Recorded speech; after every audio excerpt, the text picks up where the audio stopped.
पुल के उस पार। वैसे तुम आदिल और सबा के कमरे में क्या करने आई थी? मुझे तो याद ही नहीं रहा कि ये अब मेरा और आदिल का कमरा नहीं है, सबा और आदिल का कमरा है। मैं आजकल बहुत परेशान हूँ। इतनी बेबस और तन्हा तो मैं फराज की मौत के बाद भी अपने आप को महसूस नहीं करती थी। ट्रस्ट में मैंने पूरी कोशिश की वक्त पे घर आने की, कि हम साथ में डिनर करें।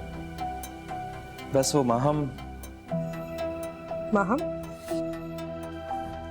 कौन Maham?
I'm sorry, that number is busy.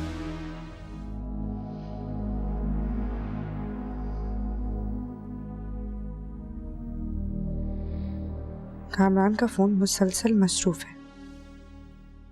इसका मतलब ताल में कुछ काला जरूर है। ये सिर्फ मेरा शक नहीं, बल्कि कामरान वाकई किसी औरत के चक्कर में है। सुषमा भाभी ठीक ही कहती। मुझे पता लगाना होगा कि कामरान किससे इतनी लंबी बात करता है।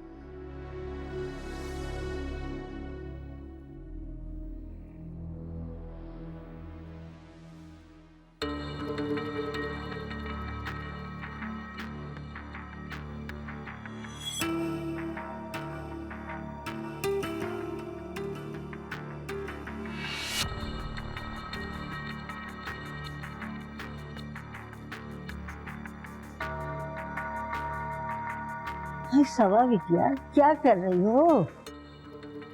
कुछ नहीं बुआ, आदिल के आने का इंतजार कर रही हूँ। अभी थोड़ी देर पहले उनके लिए जूस बनाया है। अच्छा ये तो बताओ, जीनत का क्या हाल है? डॉक्टर ने क्या कहा? अम्मी जान अब ठीक है, काफी बेहतर तबीयत है, बस डॉक्टर ने रेस्ट का कहा है। या अल्लाह तेरा शुक्र है परवरदिगार। नहीं, मुझे तो हर वक्त जीनत की फिक्र लगी रहती है। इस बुढ़ापे में बेचारी ने सारे घर को संभाला हुआ है, और वो हिना, अरे खुद तो हिल के तिनका भी नहीं तोड़ती। ऐसा लगता है जैसे कि ये सास ना हो बल्कि घर की मुलाजमा हो। तौबा तौबा परवरदिगार, क्या जमाना आ गया है। अरे लोगों के दिल पत्थर के हो गए हैं, जरा भी रहम नहीं, किसी के लिए अदब नहीं, लिहाज नहीं। तौबा, अल्लाह माफ करे।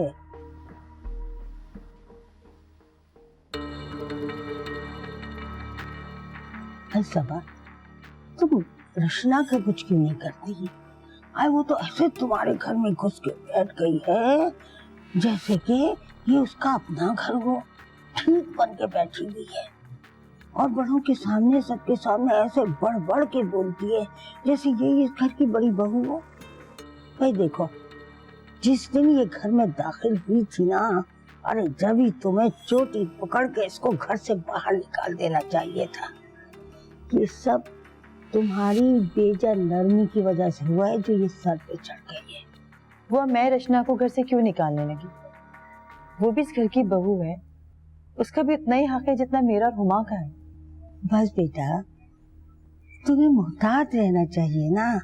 देखो ना, आज आदिल तुम्हारे साथ है, कल को वो तुमसे पलट भी सकता है, फिर तुम क्या करोगे? और मैं तो कहती हूँ कि तुम कोई बंगला अपने नाम करवा लो, बल्कि ये कोठी अपने नाम करवा लो। वो इन जायदादों और कोठियों से अगर खुशियां मिलती हैं ना, तो सबसे ज्यादा रचना खुश होती है। मुझे कोई दिलचस्पी नहीं इन चीजों से। मैं तो चाहती हूँ कि मेरे ससुराल से मुझे बहुत मोहब्बत और प्यार मिले।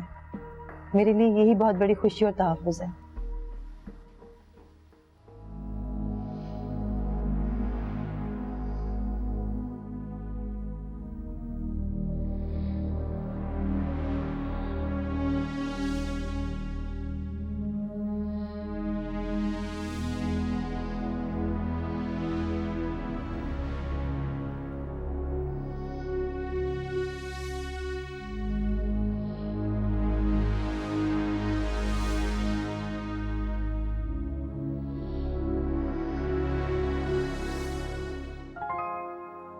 है ना यार, वो मैंने अपने ड्रॉर में 15,000 रुपए रखे थे, वो देखा तुमने? कहाँ है?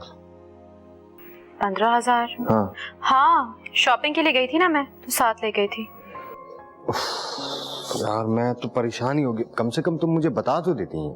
अली, अब क्या तुम्हें इतनी छोटी छोटी चीजें भी मैं बताया करूंगी? अच्छा अच्छा, चलो वो कुछ पैसे बचे हैं तो दे दो, वो अम्मी की मेडिसिन लेकर आनी है मुझे। हाँ यार, वो तो सब खर्च हो गए। क्या मतलब है ना, तुमने एक दिन में 15,000 रुपए खर्च कर दिए? 15,000 में आजकल होता क्या है? हाँ, मेरी ये जो ब्रांडेड सैंडल है ना, ये भी 15,000 से ज्यादा की है। Got it? मतलब यार मैं क्या करूंगा? पूरा महीना बाकी है अभी, है ना? मैं अपने खर्चे कैसे चलाऊंगा? डोंट यू वरी, मैंने पापा से कह दिया है कि वो चेक भेज दें, सिर्फ तुम्हारे और मेरे खर्चे के लिए। मतलब सिर्फ तुम्हारे और मेरे खर्चे? मतलब ये कि मेरे पापा ने कोई खैराती ट्रस्ट नहीं खोला हुआ। पापा जो भी पैसे भेजेंगे, अगर उसमें से तुमने एक पाई भी किसी और पे इस्तेमाल करने की कोशिश भी की, तो तुम पहले मुझसे इजाजत लोगे अली, समझे?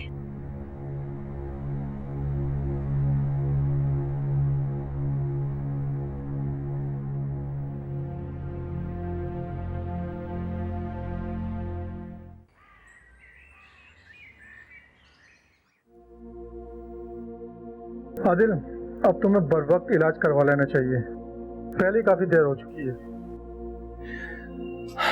सच्ची बात तो ये है कि मुझे कोई उम्मीद नहीं है कि मैं इस इलाज से ठीक हो पाऊंगा। हर वक्त मुझे ये डर लगा रहता है कि अगर मेरी असलियत सबके सामने खुल गई तो क्या होगा।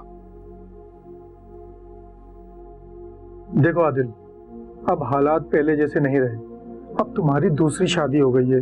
सबा से अगर तुम्हारी कोई औलाद होती है और वो भी मुर्दा, तो लोग सच्चाई जान जाएंगे। तुम क्यों नहीं समझते? सबा भाभी ऑलरेडी एक सेहतमंद बच्ची को जन्म दे चुकी हैं। लोग तुम पर शक करेंगे, फिर तुम क्या करोगे? पता नहीं आजकल की लड़कियों का तो दिमाग ही खराब है। शादियां हो भी जाती हैं ना, लेकिन अपने माजी को नहीं भूलती। हर वक्त ध्यान अपने पुराने आशिक की सोचों में गुम रहता है। कितनी नेकियां करते हैं लोगों के साथ। अब किस तरह उस यतीम बच्ची को उन्होंने बाप का सहारा दिया है। ना सिर्फ उसे सहारा दिया है, बल्कि एक बेवा से शादी भी की है। पुल के उस पार, पुल के उस पार।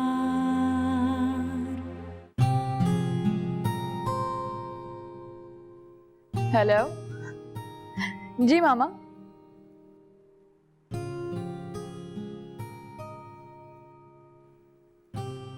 जी मैं बिल्कुल ठीक हूँ जी। हाँ नहीं मामा, आदिल तो मेरा बहुत ख्याल रखते हैं। आपको पता है, उन्होंने मुझसे प्रॉमिस किया है कि वो इस दफा डॉक्टर के पास मेरे साथ खुद चलेंगे। आप परेशान ना हो, मैं उनके साथ चली जाऊंगी। बस दुआ करें अल्लाह इस दफा हमें औलाद की खुशी दे दे। आपको तो पता है ना कितनी नेकियां करते हैं लोगों के साथ। अब किस तरह उस यतीम बच्ची को उन्होंने बाप का सहारा दिया है। ना सिर्फ उसे सहारा दिया है, बल्कि एक बेवा से शादी भी की है। बिल्कुल ठीक कहा आपने। इंशाअल्लाह अल्लाह उनको इस नेकी का सिला जरूर देगा। जी, मुझे पूरी उम्मीद है कि अल्लाह हमें इस दफा औलाद की नेमत से जरूर नवाजेगा। हाँ, नहीं,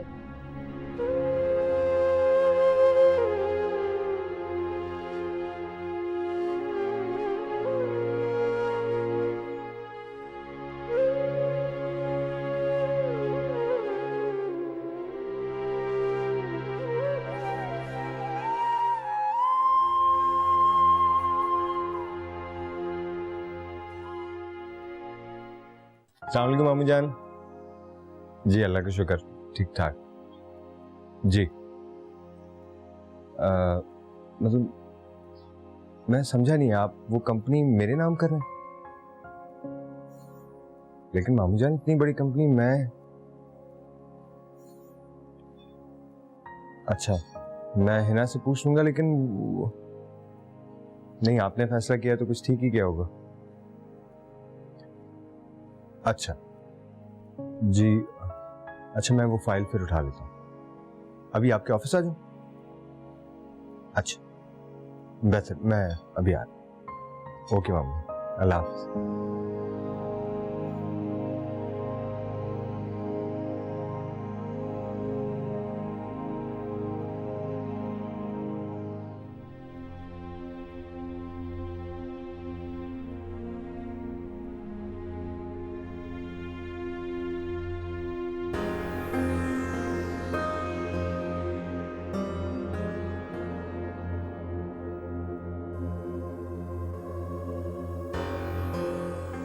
हुमा, तुम्हारा ध्यान कहाँ है? दूध उबल उबल कर जाया हो रहा है सारा।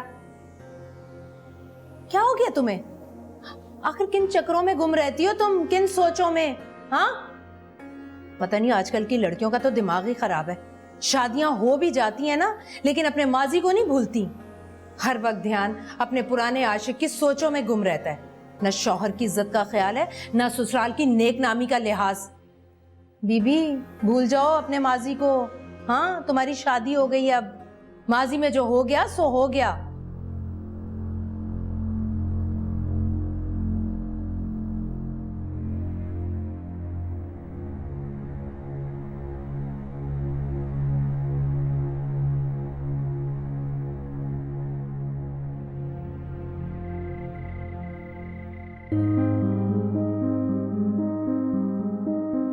अरे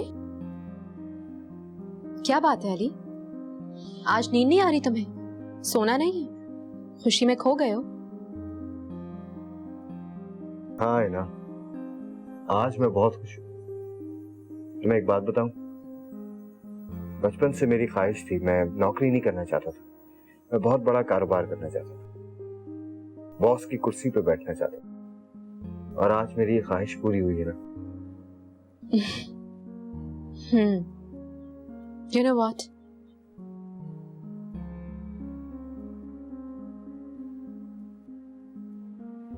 I'm really happy for you.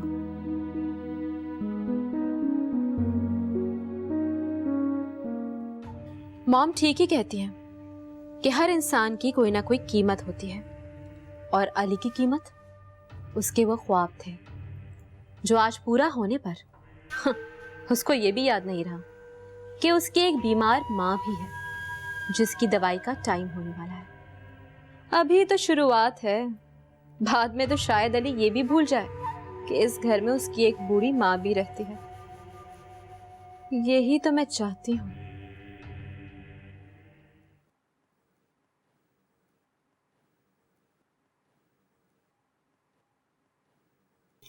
वो कहाँ कहाँ चीजें पड़ी हुई हैं।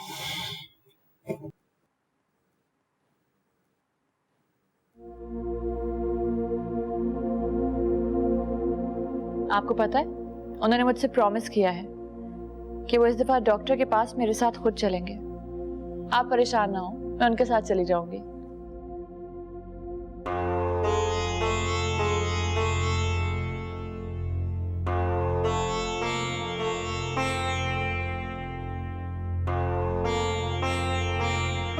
तुम मेरे कपड़ों की तलाशी ले रही हो? नहीं आदिल, ये शर्ट मुझे बिल्कुल पसंद नहीं है कि कोई भी मेरे पर्सनल मैटर्स में दखलंदाजी करे या मेरे कपड़ों की इस तरह तलाशी ले।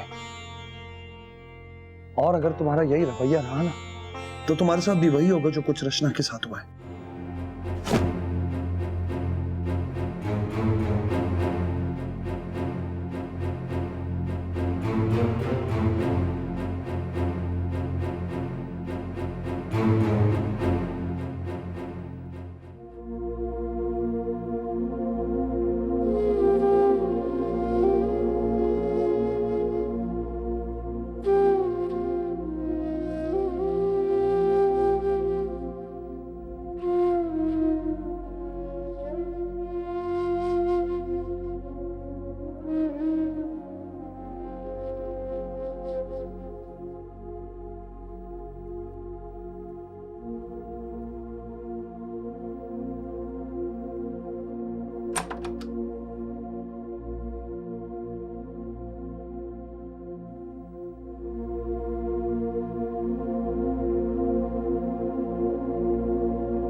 वो कल रचना आंटी और बुआ कह रही थी कि इन दोनों माँ बेटियों को हमने तरस खा के रखा है, और वहाँ पे हिना चाची कह रही थी कि हमारे घर पे कोई हक नहीं है। पुल के उस पार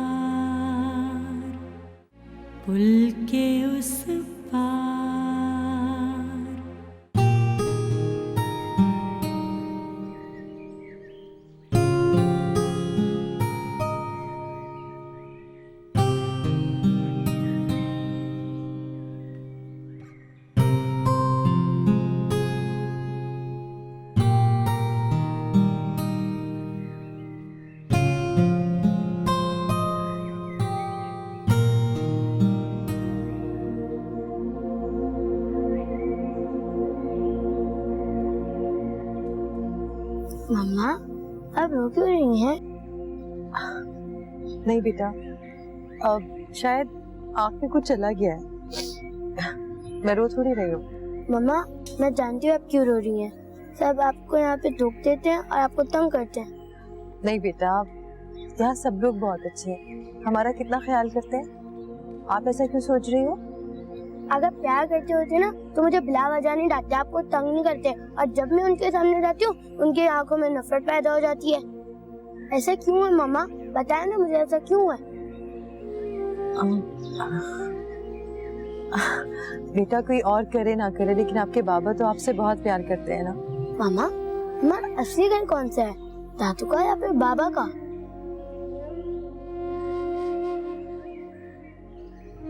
आप क्यों पूछ रहे हो बेटा? वो कल रचना आंटी और बुआ कह रही थी कि इन दोनों माँ बेटियों को हमने तरस खा के रखा है, और वहाँ पे हिना चाची कह रही थी कि हमारे इस घर पे कोई हक नहीं है। क्या वाकई हमारे इस घर पे कोई हक नहीं है? नहीं बेटा, अब बाबा का घर ही हमारा घर है। मम्मा, यतीम क्या होता है और यतीम पे लोग तरस क्यों खाते हैं?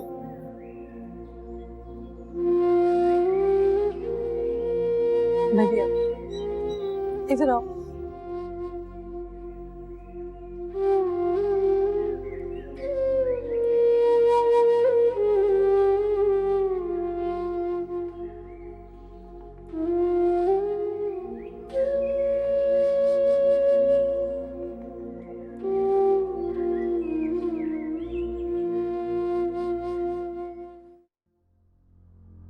मामा, आप अभी तक नाराज हैं मुझसे?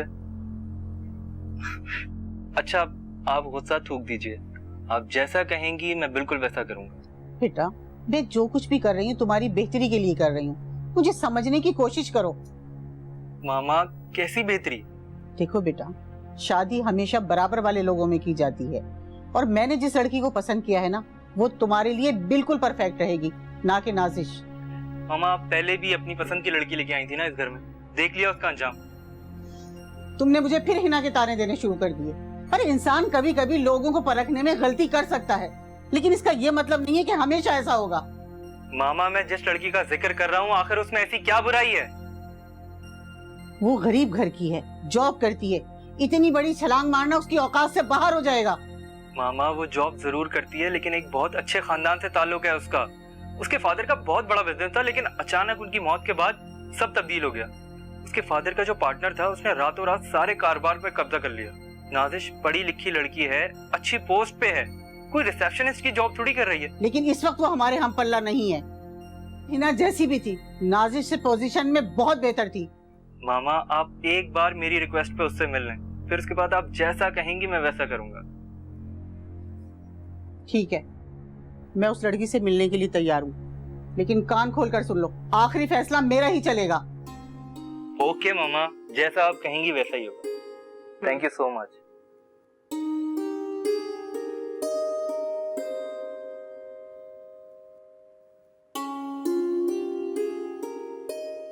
कि वो मरियम से आवाज करके टूट गया है। कि क्या किया तुमने?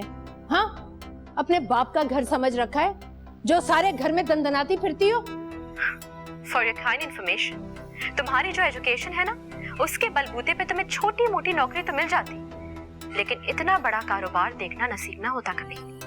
मुझे खदशा था कि किसी दिन मैं उसकी बेहतरी के लिए कोई बात करूंगा और मैं ही बुरा बन जाऊंगा। सौतेला जो ठहरा। तुम भी कमाल करती हो हुमा। कोई शौहर अपनी बीवी को कैसे बता सकता है कि वो किसी और लड़की से फोन पे बातें करता है? तुम्हें क्या जरूरत थी उससे पूछने की? बनता जाए धीरे धीरे एक फसाना प्यार का, पुल के उस पार